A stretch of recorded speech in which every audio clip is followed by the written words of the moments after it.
In the day's other news, Super Tuesday voting is tomorrow, but this is shaping up as Marvelous Monday for former Vice President Joe Biden. Two former rivals will endorse him tonight for the Democratic presidential nomination. Minnesota Senator Amy Klobuchar suspended her campaign today. Former South Bend, Indiana Mayor Pete Buttigieg dropped out Sunday. We'll get the details after the news summary. The process of pulling U.S. troops from Afghanistan has begun. Defense Secretary Mark Esper said today that he's given the go-ahead to begin the initial withdrawal under an agreement signed with the Taliban on Saturday.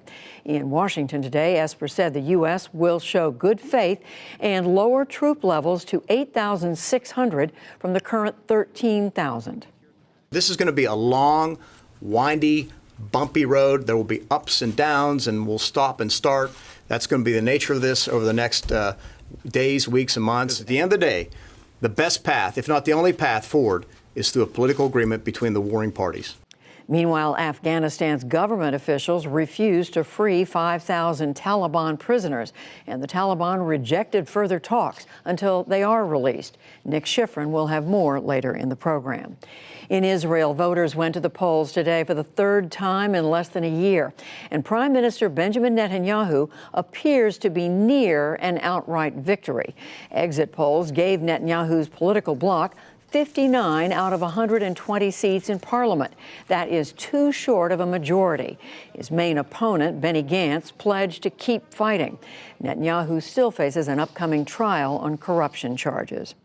A power vacuum in Iraq worsened today after caretaker Prime Minister Adel Abdul Mahdi announced he's stepping down. His designated successor withdrew Sunday, blaming political leaders for blocking reforms. All of this follows weeks of deadly protests.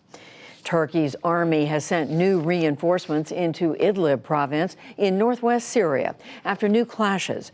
Over the weekend, Turkey shot down 2 Syrian warplanes. Today, a Turkish soldier was killed. Children watched as Turkish convoys crossed into the area, while President Recep Tayyip Erdogan warned Syria to pull back.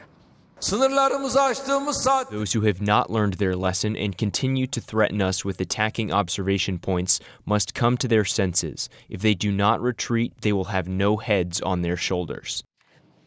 Meanwhile, Greek border police battle Syrian and other refugees trying to cross from Turkey. At least one person was killed in a crossing attempt. Turkey is letting the refugees move in a bid to force more support from the European Union. Back in this country, the U.S. Supreme Court agreed to hear a case on whether Obamacare, the Affordable Care Act, is lawful. A lower court has declared part of the landmark law unconstitutional and called the rest in question. The Supreme Court's decision will likely come after the election. 2 passings of note tonight. Jack Welch, the man who transformed General Electric into a global titan, has died. He took over at GE in 1981 and became one of the country's best-known corporate leaders. In retirement, his books and columns continue to attract a wide following. Jack Welch was 84 years old.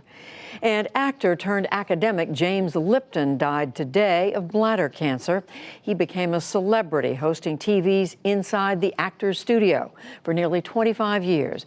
Actors and other Hollywood figures joined him before an audience of his students. James Lipton was 93 years old.